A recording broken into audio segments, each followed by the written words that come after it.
So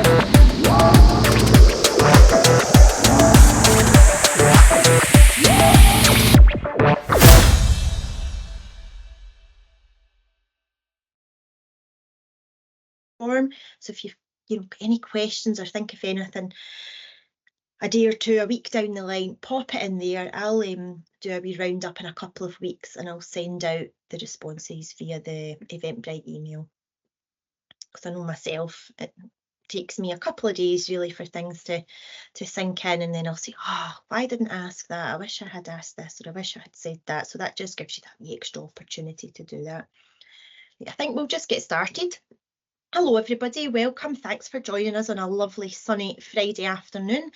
This is a 30-minute information session in which we're going to be able to tell you all about the exciting new Digital Learning Through Play and ELC Award Scotland, from DSAS Digital Skills Award Scotland. My name's Eva. I'm one of the team members at DigiLearn Scot, the Digital Team Education Scotland, and I'm also being joined by Malcolm Wilson this afternoon, who is one of the super friendly DSAS validators. So he's going to give you some insight from his perspective as well. And hello to everyone, and I'll speak to you all later. So this week we launched the new Digital Learning Through Play ELC Award. And just before we go into what that means, what it looks like, I just want to reassure anyone who already has the award, whether you are a standalone ELC setting or if you have the award as a class, nursery class as part of a school, then that's absolutely fine. You do not need to reapply. Your award is still valid. This award is for ELC settings, going forward, starting on their DSAS journey, and it's for standalone settings and for settings that are class-based within a school as well. So if you want to, you can go for this award independently of the school. If you're completely new to DSAS and you're wondering, well, what is Digital Skills Award Scotland all about? It's a national award scheme that was established in 2015 to promote, recognise and encourage a whole setting approach to the use of digital technology. There's now an option for some special recognition badges as well. So you might have heard of the Computational Thinking or the Digital Wellbeing Award, and this is a special recognition badge for ELC. So there's about just shy of 700 settings awarded with Digital Skills Awards all over Scotland. But I wonder if anybody can take a rough guess as to how many of them are ELC settings. So when I last checked last week, so the figures might not be 100% accurate. There was 17 ELC settings, so that's not even 3%. So this award is going to help do something about that, because the title of the award is the Digital Learning Through Play and ELC Award. And this is the logo. So we just got this logo through on, I think, was it Monday afternoon? So we didn't even have it for the first launch session on Monday. That's how new it is. And the name of the award has been suggested, or the suggestions were taken from the consultation period. So there was a feedback form that went out alongside the draft framework, and I'd like to say a very special thanks to the practitioners who helped to shape the award, and also colleagues at Play Scotland and our ELC officers here at Education Scotland as well.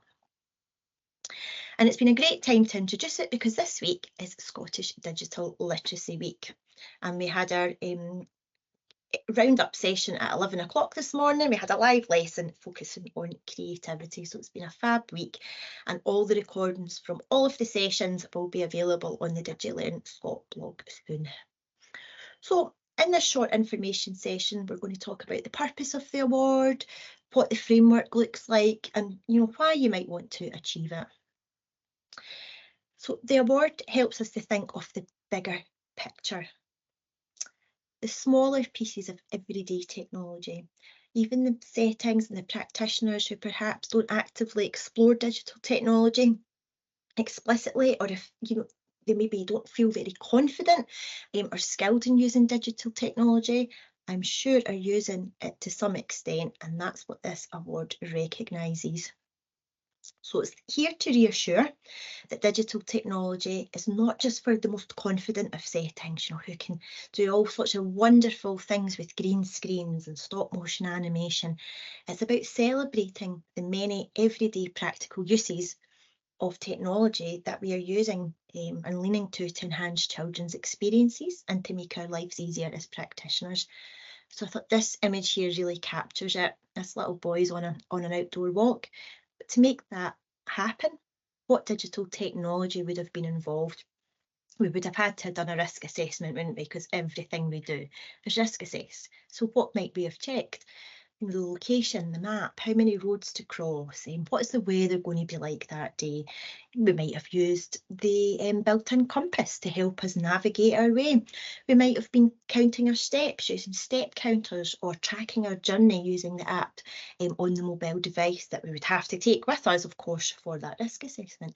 And then back in the centre or the setting, we could revisit our journey. We could look at the path that was collected on the map app. So it's really about just, recognising the practical uses and as well as all the creative uses, and the award recognises that this will look different for every setting. Every setting's unique, and the provision that the children are experiencing is specific to their interests, their needs, the resources that you have as well, your infrastructure, and the diverse components of the wider setting too. So your staff, your colleagues, your parents, your carers, your community partners, and then all the individual needs of those people as well. This award also recognises when settings choose not to use digital technology. There's no one-size-fits-all approach, and there's never two settings that are exactly the same. So what works well in one setting might not necessarily work well in yours. It's how the setting demonstrates their considered use of technology is what makes all the difference here. Okay, so why do you make decisions about what to use and what not to use? We'll learn a lot through trial and error, but we might also lean to research and, of course, the individual needs of our children and families as well. And this award captures the importance of setting culture and the opportunities that digital technology can unlock for all setting users, as we mentioned earlier, even for the children before they start. So you might be using digital technology to enhance and enrich transition experiences, or to sort of find our place in the local community as effective contributors. The award has been designed to support ELC settings to recognise and to integrate digital technologies into children's play and learning experiences, and that's both outdoors and inside. Throughout the framework, there's a main thread of learning with and through technology. And if you're familiar with realising the ambition, you will recognise that phrase. And that's when we're exploring technology in practical and creative situations, because that way we can provide children with flexibility and choice while they're exploring different types of technology we have to solve problems. And I've popped some recognition into the notes there for the photo credits. So thanks very much to Settings in West Lothian, Carmen Deans South, and then we've got Bathgate Early Years coming up as well.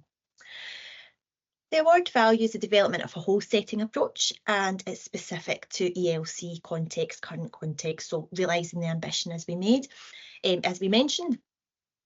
And we also link to Curriculum for Excellence, the National Digital Learning and Teaching Strategy for Scotland, and our current self-evaluation framework. Sustainable change is something that's really important in this award as well. I mean, yes, we will have probably somebody who leads on digital. We'll have various roles of distributive leadership. But what we're looking for in this is for everybody to come together and everybody to be working in the same way. So that's when we talk about CLPL and leadership at all levels. The framework has been shaped, as we said, via feedback and discussions from quite an extensive consultation period with Scottish educators working across various settings in Scotland. And there's 5 areas to the framework, which are very similar to the original Digital Skills Award framework, but of course the contexts are very different due to the nature of ELC settings, where children are learning through play. So these are the 5 areas: leadership and vision, technologies within the curriculum, the setting culture, professional learning, and resources and infrastructure. And next year, we're going to have a CLPL offer, a national offer, where you can come along and you can join in sessions that are going to focus specifically on each of these areas of the framework as well. So if you're hoping to go through this award process, if you're hoping to start gathering evidence, you can join me in these sessions where we will share examples from previous reports, and really to provide us with a sort of supportive network where we can bounce ideas back and forward off each other as well. So a bit more detail about that coming up. Okay, so we're just going to have a wee look at the sort of overarching statement of each area of the framework now. I'll give you a second just to read that. So with anything, any initiative, any award, anything we're focusing on, we'll have some sort of strategy, won't we? We'll have a plan of action, so we know what it is we want to do, what we want to improve, and how we're going to do that, and who's all going to be involved. So it's a good idea to have a strategy or a policy for learning with digital through play, or you might call it the learning with and through digital technology policy, and whatever you call it, that is going to be your starting block and give you a strong foundation for working towards the award. Part of your setting strategy could be about using technology to support all stakeholders we mentioned earlier, so not just the children, but maybe you have colleagues, or maybe you have families that have additional support needs as well, and you might want to look into accessibility tools, translate tools, text-to-speech, picture dictionary, visual prompt, social stories, and in order to get there, in order to know what it is we need, you might be sort of chapping the doors of your organisation or local authority digital leads, or it might be with your speech and language therapy team, or it might be with accessibility specialists such as Call Scotland, who are based at Edinburgh University. And then technologies within the curriculum. So this is a wee bit different. It's not technologies to deliver the curriculum, but within the curriculum. This is all about meaningful experiences, and that could be virtually. So if you think of realising the ambition, it talks about bringing experiences virtually into the setting. So experiences that we couldn't provide the children with, whatever it is they're interested in. I think it talks about the ocean and realising the ambition, and it's about bringing in media projections or images of sharks. We might not have the appropriate book, the relevant book there, and we might not have the knowledge ourselves of what it is that the children are after. I can remember being asked, I think it was around about 2015, and I've spoke about this if you've been to any of my other sessions, but the question was, how do you poo in space? So of course I didn't know what a toilet looked like on board a space shuttle, so we had to do our research online, and I'll leave that one up to you. You can have a wee look at the ins and outs of that. It does involve suction, but that's all I'm going to say. Okay, or it might be in this section, the practical uses of technology that help us solve problems. So we could be exploring digital timers when baking, using step counters when out a walk. Could be looking through the camera roll where we've recorded slow motion videos of us jumping to find out what parts of our body move first and maybe how high we jumped. Or it might be creative uses to communicate a message. So we might be capturing audio recordings, bird song in the garden, or random sort of sounds from round about to make our own sort of listening lotto type games. And then in the culture section, this is about where we are making those informed decisions. So that considered use of technology, that's a big part of this section. And it's technology that enhances and enriches and helps us And like we said, what works for one setting might not work for you. So before we offer any forms of digital technology, we might want to ask ourselves, so, what's the value here? What is going to be the benefit of this? And one of the examples that I have here is, why might we offer a drawing app if we've got, a wonderful, fully stocked art area with, lovely materials for mark making? What would be the value here? And then it might be, to record the process via screen recording, capture the child's voice, audio description at the same time, or it might be, through using some sort of animation app. So it's the careful thought that is given to the resources and the experiences that you have on offer, and in terms of continuous provision as well. So it's that considered approach. So if we're experiencing this in ELC, are we still going to be experiencing this at early level in P1? So that brings transition and relationships with associated schools into the mix as well. Another important part of the setting culture is supporting our parents. There might be conflicting views about screen time. We know that there are anxieties. Research tells us that. However, we can support our families to recognise that digital technology doesn't always have to be screens. We have digital thermometers, we have stopwatches, torches, we're working with light projections, audio recordings.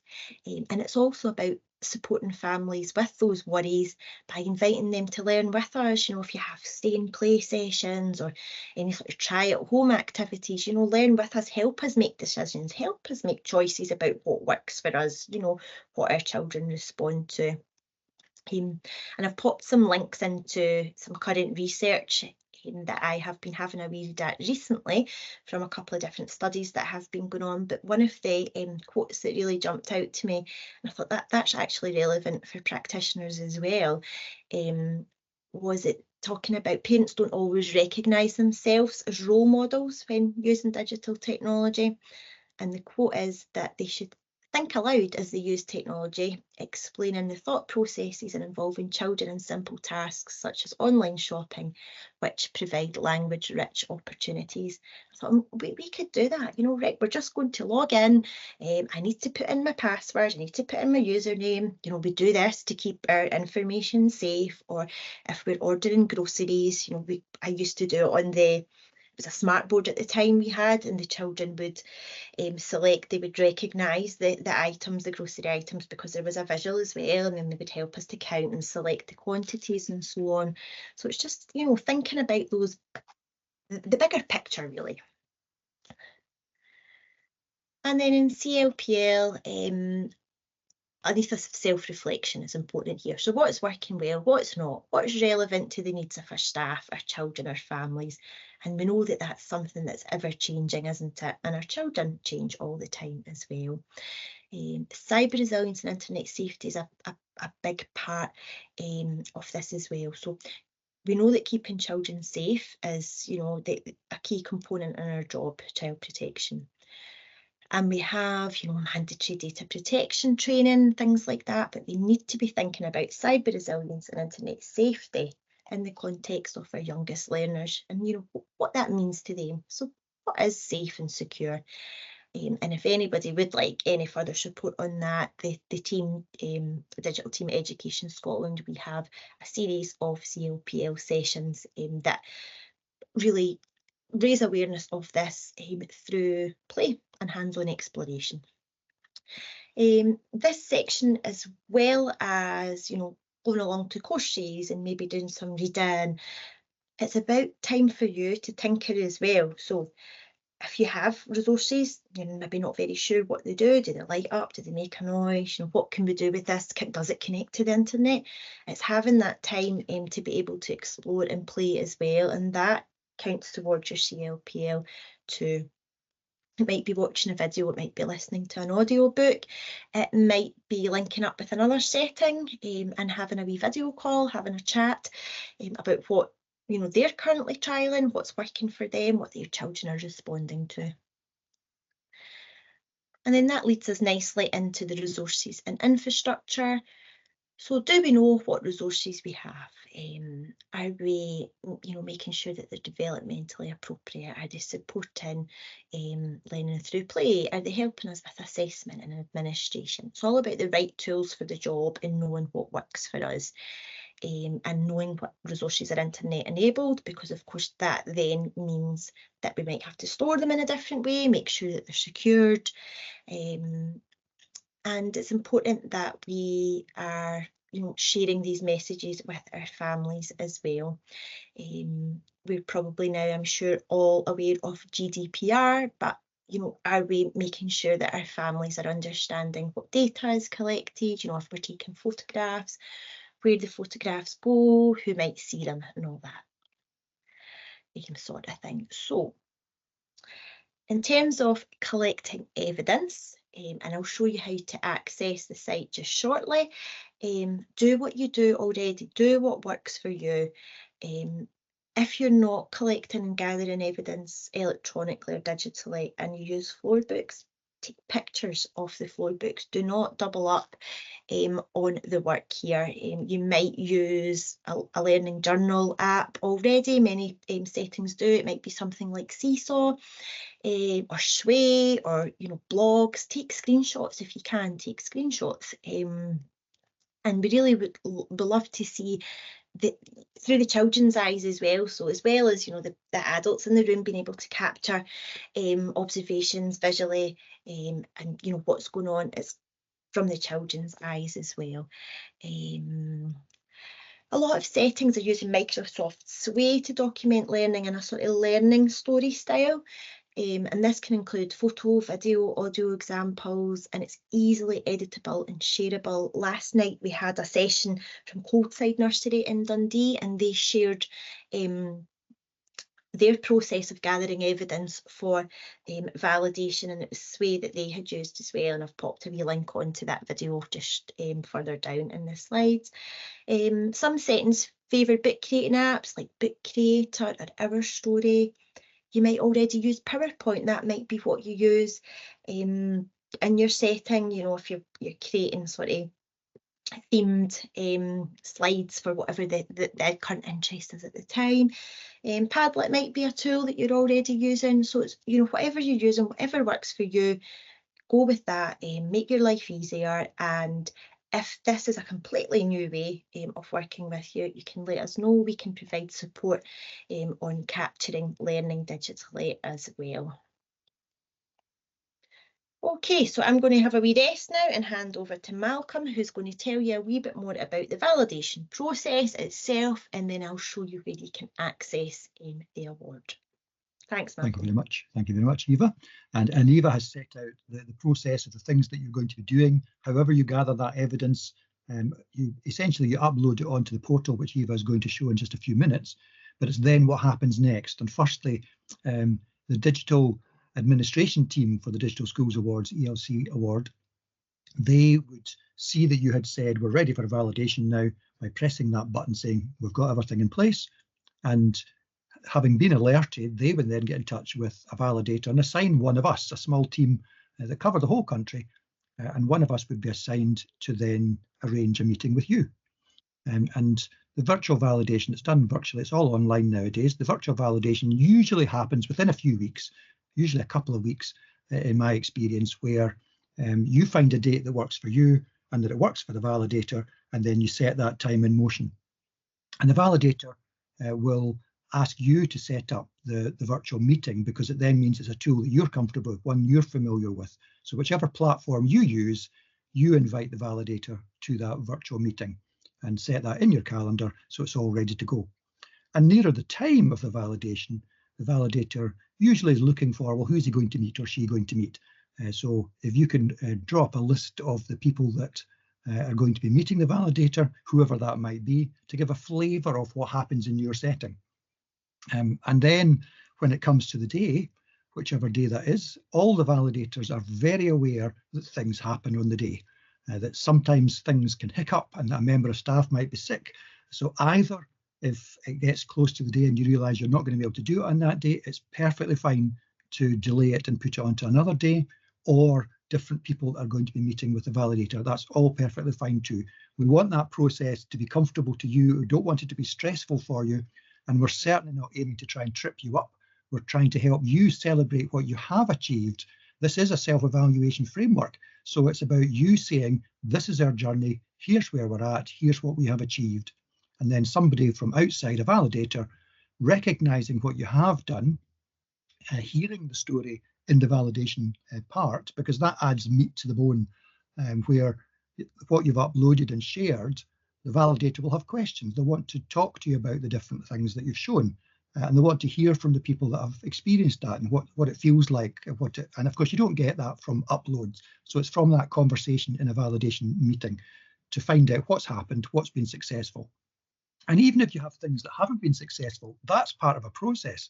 And the report then that comes as a result of the validation visit, hopefully is then very useful to you, because it recognises, an outsider recognising what you have achieved and you having it written down, and suddenly you realise in your community, in your settings community, just what you have achieved. And at that moment in time, you're then deserving of getting that award to say, look what we've done. Someone outside has then recognised it as well, and you've got this award.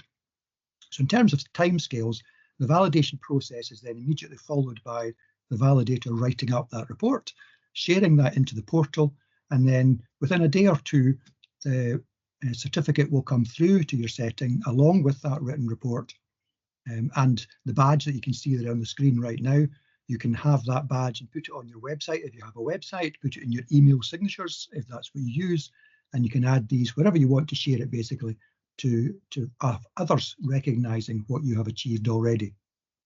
And then I think that's all the important things, but just to be aware that the validators are looking to help you celebrate what you've done. They're not at all trying to find fault in anything, and they may suggest things in your discussion with you. You might be thinking about things you're going to do next, and the validator will probably suggest what you might do as a next step in terms of digital, if that's helpful to you, because there's always another thing that can be happening, and there's not any criticism of just because you haven't done all singing, all dancing. It's where you are right now.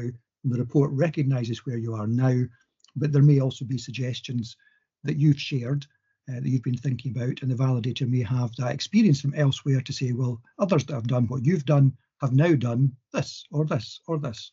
And that framework as well that Eva's about to share also has all of that detail in there too.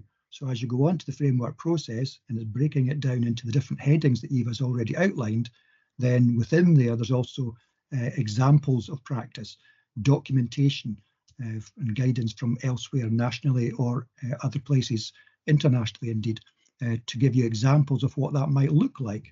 But as Eva has pointed out a number of times, there is no single one size fits all. You may find something that works for you, and then you can latch onto that. You think that works with what we're trying to achieve, and you use that, and that's put into your process, into your validation. So thank you very much indeed, Viva, and it's now back to you.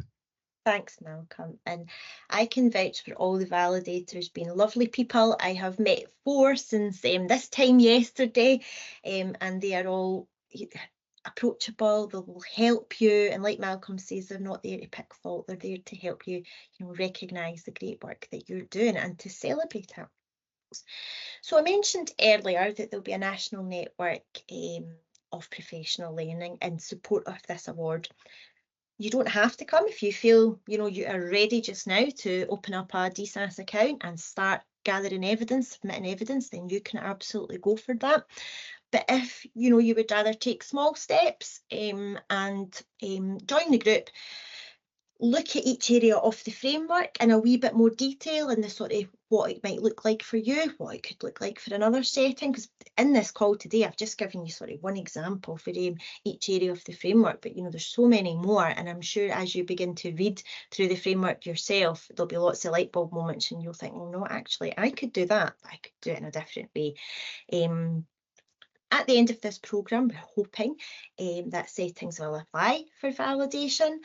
But you can go completely at your own pace, as I said. There'll also be another 2 cohorts working this way. We're going to work with a local authority group and a regional group as well, but everyone is welcome to join the national network, and there'll be a session in September, October, November, January.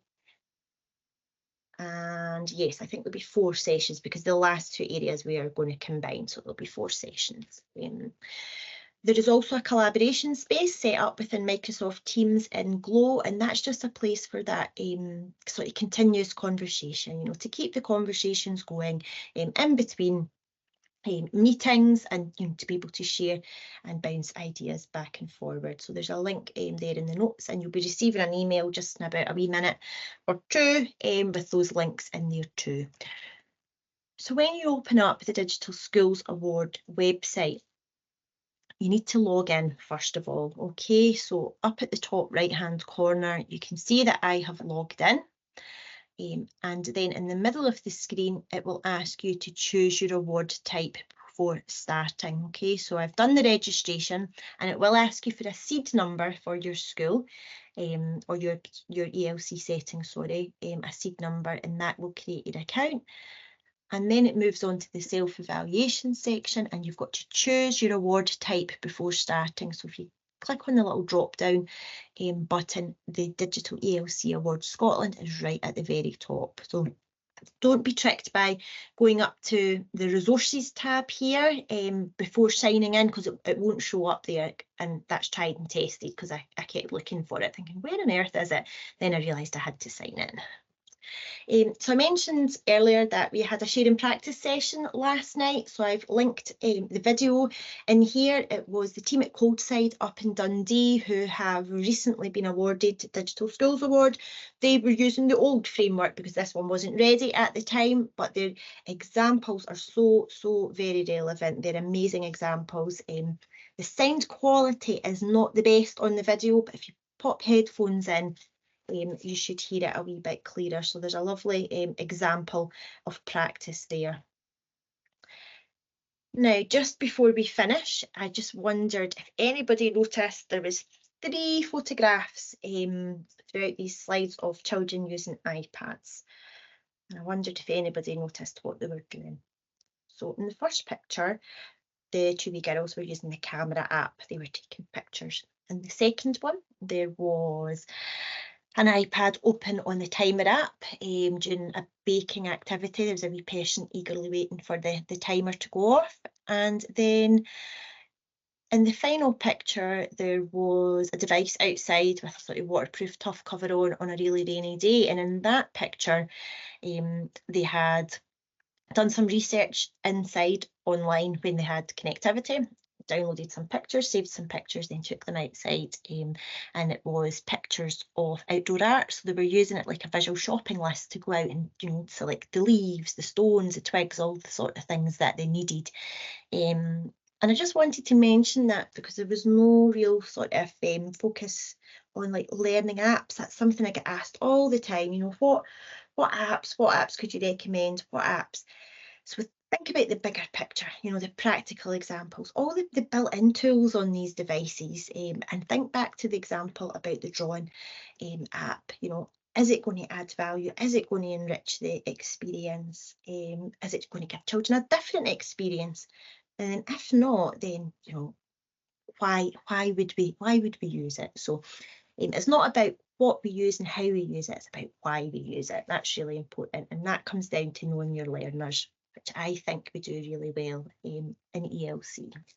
So those are the contacts. If you do want to ask us any more, I've put Malcolm's contact on there as well as the Digital Skills contact.